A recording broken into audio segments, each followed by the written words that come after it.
Hey bookwormies, I'm really hoping that both the microphone and the camera last for however long I yap today. But hey bookwormies, welcome back to my channel. Today we are doing my October reading wrap up. We are literally already like 4 days into November in my timeline. I know, it's so annoying when I say that, but I still want to talk. Okay, so anyways, bookwormies, let's get started. This month was not too bad, but it wasn't the greatest. I read quite a few fantasies and I want to continue that in November. I don't know if it'll happen or not, though I think November is going to be also filled with a few thrillers. But let's do a little summary idea. How many books did I read? I read a total of 10 books, which isn't the highest. This is actually, it's the lowest I've read in 2025, in months. Because January was 15, February was 21, March was 14, April was 15, May was 15, June was 17, July was 22, which was my highest. August was 11, September was 12, and October was 10. So as you see, October wasn't the greatest amount of books that I read, but also I read a very thick book this month, so I feel like I make up for that, okay? But we'll see how November goes in terms, but currently I've been reading quite quickly, I think. Anyways, I read a total of 4 romances, 5 fantasies, and 1 thriller. So that's actually not too bad. That is a good amount. It's a little thriller to just sparkle in there, and then there's mainly romances and fantasies, as you can tell. First book that I read was The Legacy, which was a romance. This was the last book in that whole off-campus series. I rated 3.5 stars. It wasn't anything great. It was just it was a conclusion of little short stories of every character, of every couple. So it wasn't absolutely amazing, but it also added something else. I don't know. I didn't feel anything great or bad for it. It was just there. It was just, oh, hi, you're here? I didn't know that. So, there's that. It wasn't anything special at all. It was, nothing. I don't know. I don't know how to explain it. It had a tiny bit of interestingness, but if you really want my thoughts, I did a reading vlog where I was reading, a bunch of books. Well, it was just a reading vlog, and you guys can go check it out. Or I think it was the one where a number generator chooses, how many pages I read or something like that. So, there you can find that. There was nothing special about it, but, it was something. In that video, you can see my thoughts, but there's that. Next, I read the Book of Azrael, which was such an anticipated read for me. It did fall a tiny bit flat, but it's still a good book. I don't know why, I heard Larry Reed's talking about it, and Mariana, and Larry, and I was and Yana. I don't know why I repeated Larry's name twice, but, they were talking about it, and I thought, oh my god, this is gonna be the book of the year. I just thought, I was oh yeah, it's gonna be 5 stars. This is my prediction. Nobody's gonna change that. So I had very high hopes. In the end, that book was a 4 stars. It's a fantasy romance, but it's cool. It is a bit dark, and honestly, I know, it's just because it was kind of simple in some areas, and I felt I don't know how to explain it. Give me a second to gather my thoughts. So let me first explain what the book is about, and then you guys can make your decision about it, and then I'll tell you my thoughts on it. Got it? Let's go. So pretty much, this has the main character, Diana, okay? So many centuries ago, she made a deal with Caden, who was this monster, and so he would save her dying sister, and also, and in return, she would forced to serve him, okay, for eternity, okay? And he's oh yeah, you have to hunt down this relic, which everybody wants, okay? And it is held by one of their most dangerous enemies, which is an army held, led by Samkael, who is the world ender, okay? And this ancient relic is called the Book of Azrael. You get the title there, right? You see it in there. Okay, after there was this God's War, Samkael was kind of hidden from everything. He was just nobody's ever seen him really after that. And he was denying his crown, and he was deserting his people because he was nah, I don't want to be a king. I don't want to be a king. Okay, but then there's this attack that happens, and so that forces him to come back to the world and face the reality that he needs to help his people. He can't just sit in the middle of nowhere and do nothing. Okay, and so okay, and then things happen. I don't want to there is one more sentence that you can read in the description, but I'm not going to say that. That is not important. Well, it is important, but I kind of want to keep that out. But this book, the idea, the premise, so interesting. I feel it's so fun. It's this world, and this, it's darker than I feel a lot of let's say Powerless, I'd say, or Shatter Me. I'd give this is dark. This is dark in that kind of way. It's there are things of killing and blah blah blah, but it's not super duper gory let's say Alchemized, but it is dark. But it was a fun read. It's just, I thought it would be I don't know why, but I wanted something more complicated, something more wow. And I thought that I kind of wanted more of a slow burn, more of a very tensiony, very enemies to lovers, but more enemies than lovers. Okay, so I don't know. I give it 4 stars. It's still a good book. I'd still totally recommend it, but it just didn't reach the expectations of 5 stars that I built up in my head. I think that's one of the reasons why I wasn't rated 5 stars. But like it's also the fact that I just didn't feel that awesomeness for it that I thought I would. Okay, then I decided no, let's continue the series. Let's read the second book, which is The Throne of Broken Gods. It's a continuation, and it was actually so good. I liked it so much more than the first book because it was I felt like it is a bit darker, but it is so good. It was so nice. I don't want to say nice. I don't know how to explain this book, but I love the continuation. It just made so much sense. Obviously, there was the cliffhanger of the first book was just so good, and it just continued so well. I loved the characters. I loved the relationship, and I loved how it just built it up slowly, the trust and everything, because Diana goes through so much, and I absolutely love her. She is such a bad bitch. I love her. I can tell you right now, she is my favorite character. No matter what, I will always love her. Almost no matter what she does, I will still love her. She does a few things that are dude, what are you doing? But at the same time, can you really falter for her? Because, yes. So, I don't know. My brain is not working right now, if you cannot tell. But The Throne of Broken Gods, 4.5 stars. It is better than the first book, and I stand by it. It has no second book syndrome. The thing that mainly happens in trilogies, not really in big series. At least I think. Sometimes I see it, sometimes most of the time no. Next, I read Hot for Slayer, which is this super duper short novella. It's 100 pages, something like that, maybe even shorter. It is by Ali Hazelwood, and it is I love this premise. This premise is so fun. The only reason I didn't rate it that highly is because it was just so short. I feel like I could have enjoyed it as a 300-page book, but it's just because it was a novella. I didn't know how to rate it. Goodreads says that it has 94 pages, so pretty much 100 pages. But it is such a fun premise. It is such a fun idea. I feel like if it was a full-on book, it could have been amazing too.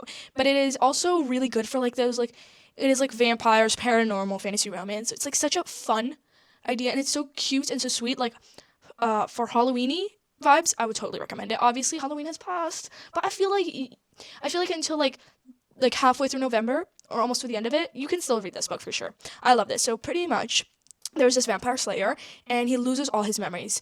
And the only person who can help him is the vampire that he has been trying to kill for centuries. Okay. So it is between Ethel and Laszlo. Okay, I don't want to say any more. Kind of just it's just slowly she kind of takes him in after she finds him outside her door, and she's fine, I have to do this. I don't know, and it just it's as his memories slowly return and stuff like that. But I feel like we could have gotten so much more. We could have gotten their past. I feel like it could have been so fun. Him trying to hunt her down, and then what happens with his memory loss, and then afterwards him finding it out. But I feel like it would be so fun. Maybe I don't know, maybe the past could be one POV of one of the characters, and the present could be another POV. So I feel like maybe it could be his point of view in the past, and then her point of view in the present. Maybe something like that. That could be such a good full-on book. That's why I rated it at 3.5 stars. It was such a promising premise. It's just it could have been longer, and it could have been so good. Dude, why settle for a novella when you can literally write 350 pages, something like that, of a fantasy romancy book? Honestly, this is such a good idea. Next, I read The Silent Patient. This book has been scaring me for literal years. It has been haunting me for years, saying, read it, but I was scared, because cover the book, and so many people have talked about it. It is such a popular book. I'm not going to say loved or hated, because some people like it, some people hate it. There's always that thing, because some people say that this book has so many plot holes and it isn't written well. It isn't. It has its faults, a lot of faults.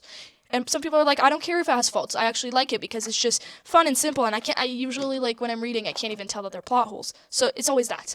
I rated this book 3.75 stars. I did see there were faults. I did see there were times where I was I don't know about this. This is kind of giving meh vibes. There were times where I was this is no.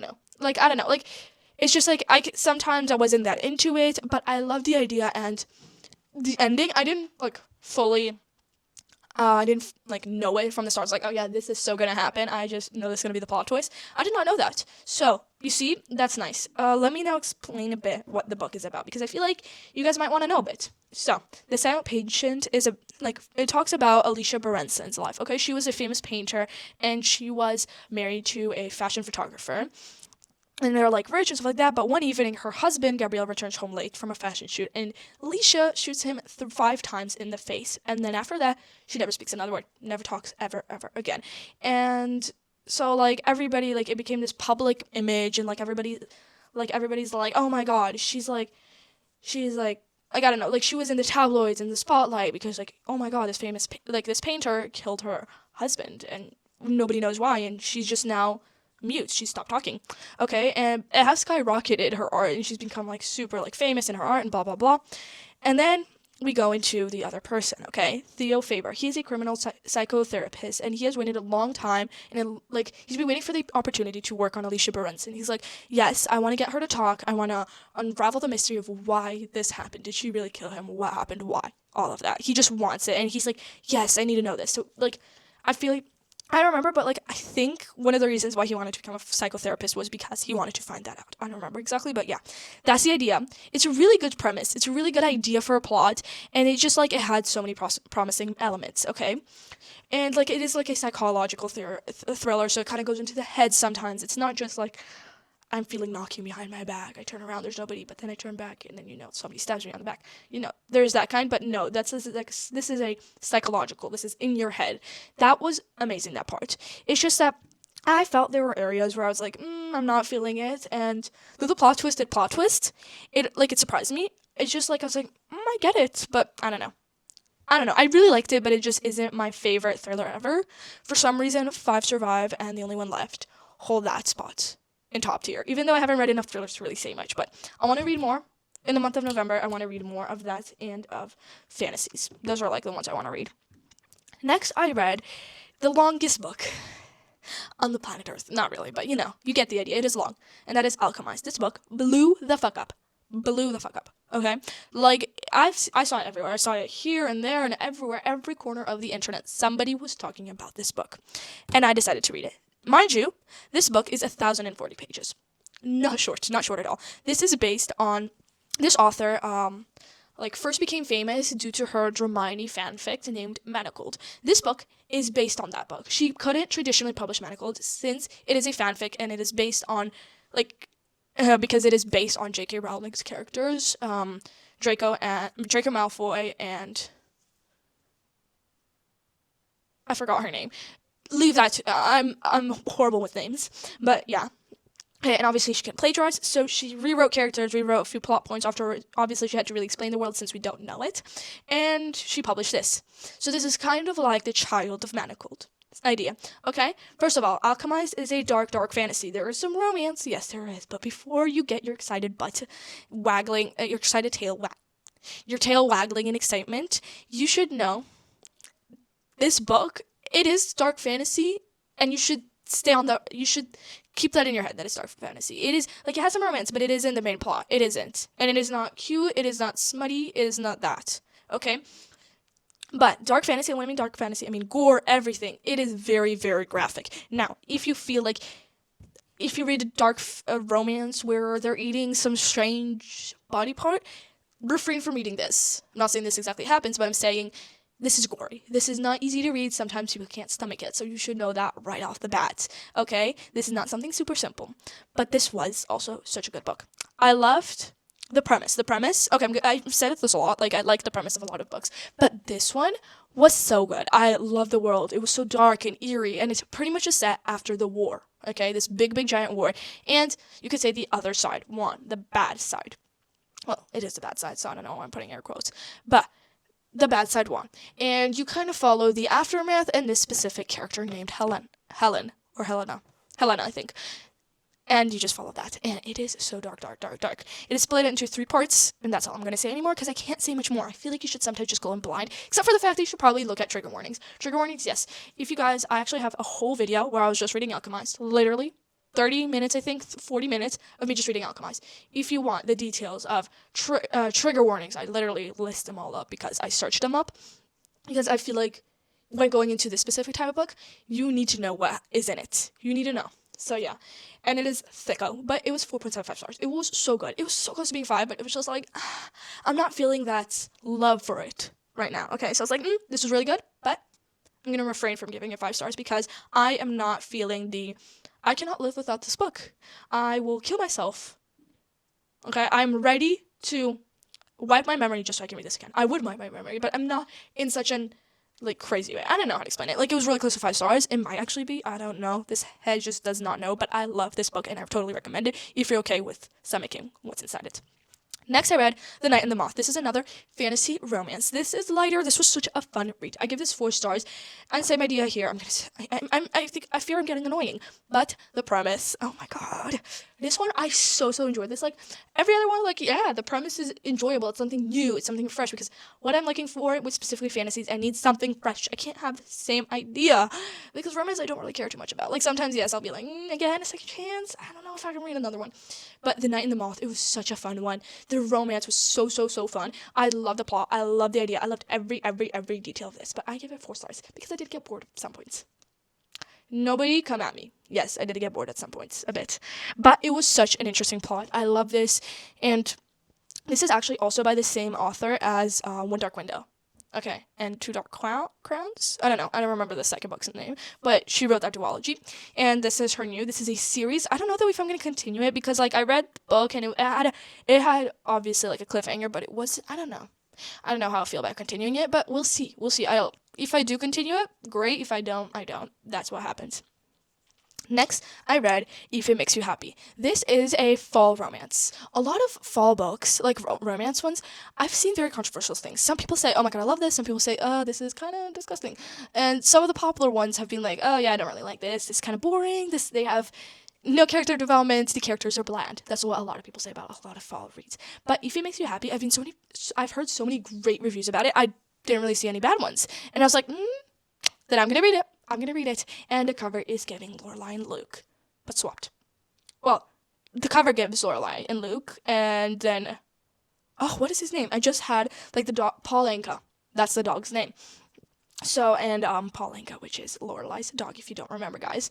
Yeah, that's what's giving in the cover, and in reality, the guy, he is a golden retriever. He's the Lorelai. The guy, his name is Cliff, he's Lorelai. And she is Luke. I don't remember her name. But this was such a fun read. He's a single dad, and she moves to the small town after her mom dies to run her mom's inn for 3 months, like as a placeholder until her sister finishes uni and she can take over. Okay? This is set from like, I think October, yeah, from like start of October, something like that, until December because she leaves after December. She's gone. Okay, so you go through Halloween, which amazing, fun. And then you also get through kind of like some of the Christmassy lights. So the vibes are there. The vibes totally there. It's giving cozy. I absolutely adored this. You know, like those like romance books where sometimes like obviously like a lot of romances, the whole idea is like you have the start, you have the climax where they're going really good, then there's a third act conflict, boom, and then you have where they get back together and that's all good. Or they get into a huge fight and then they just finally make up. Yeah? You get the idea. A lot of times in romances, third act conflicts can feel so forced. So forced. Like the author's like, I need to continue this book. I need to find something that they can fight over because I can't just end this book now. It's only 100 pages in and they already are good together. So they just randomly just make a third act conflict just to make it bad. But here I didn't feel like it that way. I felt like the whole book just made sense. They were going through the struggles, but they weren't like, oh my god, there's this problem, and they would solve it, but then they'd still come back to it. There wasn't that kind of thing. Like I felt like the third act conflict didn't feel so forced or so bad. Like I just felt like this book just made so much sense. Everything just like went together so perfectly. I loved it. I loved his daughters. I will say this. I love the dog. The prologue was in the dog's point of view. Genius. Absolutely genius. I'm not saying every romance book should do this if they have a dog in the plot, but that was actually so damn good. I loved it. It was so good. If you can't tell, I give it 5 stars. This book? Yes. Say, I loved this. This was such a good book. Like, honestly, I recommend it to anybody and everybody, because this fall romance book slayed so hard. It was such a good book, and it gave the fall vibes. It gave a bit of Christmassy, but not too much, I promise you. So you can read it between October and December. I would even go till January, because that's fine to me. But, you know, whatever you're okay with. But I honestly super enjoyed this, and I recommend this to every single person. You like romance, you want kind of folly, you want atmospheric, here you go, the book. No need to search anymore. This is the book for you. Okay? Next, I read Those Three Little Words by Megan Quinn. Megan Quinn, okay, I've said this every time I've read a book of hers or I've talked about one of her books. She has very quirky writing. It is very different. It is very funny. It is very, like, the first book I read by her, I was like, oh, I like this. This is kind of giving such a fun vibe. It is, like, so fun. It is so Like, it's not anything too serious. It's just like going for the vibes, right? And the plot is too. The premise is always like super fun. This one, I don't know how I felt about it. I felt like they had this one conflict and they kept coming back to it. They kept coming back to it. I felt like they would solve the problem, then they'd come back to it. They solve the problem, they come back to it. They solve it, come back. Solve it, come back. You get the idea. It kept on coming back. And I was like, when are you done? When are you gonna be finished? I'm not here for this. I'm just not. So as you can tell, no. This book was a no for me. It's 3.5 stars. It's just, yes, it got till the 3.5, right? But no. Like, there were some sweet moments, there were some nice moments, but nothing absolutely amazing. Nothing that made me giggle, be happy too much, not there. Last book I read in the month of October was The Dawn of the Cursed Queen, which is the third book in the Gods and Monsters series / Book of Adriel, that third book. There, right? So I got through the first 3 books in this month, and also during that time when I started reading this, that same day that I started, the 4th book of the series came out. But I don't know when I'll read that. I would like to know that there's going to be a 5th, just in case if that ending will finally get me, and I'll be like, oh my god, I need the books, okay? Ending here was also really good. I really enjoyed this one too. 4.25 stars. It continued really good, but there were some moments where I was just like, just do it already. Just do it. Like, sometimes rip the Band-Aid off. Just tell me, and just tell. I don't know. I can't say anything without spoiling. This is so hard when you're talking about like the 3rd or the 4th book of a series, because you can't say anything. I can tell you, I love the continuation. The plot went really well, but there are just some moments where it's like, come on, speed up a bit for me, for my sake. But I really enjoyed this book. This was good. Okay, guys, I am very tired, and I've talked about all 10 books. I can tell you right now, If It Makes You Happy was the best book this month, followed by Alchemized. If it makes you happy, then Alchemized. If this tells you anything, those books should be on your radar, unless if you really, really don't want anything gory, then take Alchemized off. But you still read it If It Makes You Happy. If you like romance, do it. And this wasn't too spicy, because I know a lot of people hate it, and I don't want to market books off if they're spicy or not, but I just want to say, If It Makes You Happy, like, it does have some spice, but it isn't overly spicy, which is, I guess, important to note for some people. But I think this video was very successful. I think the month of October was pretty successful. There was like maybe 1 to 2 books that was just like, I don't get you there. But, even though I didn't read as many books as I usually do, this is the lowest I've ever gone. I still think this was a pretty good month. This was fun. This was good. Everything was good. Yeah, great, guys. So I hope you guys enjoyed today's video. Comment down below if you've read any of these books or if you have any recs for the month of November. So yeah, hope you guys enjoyed today's video, and I'll see you guys next time. Bye-bye.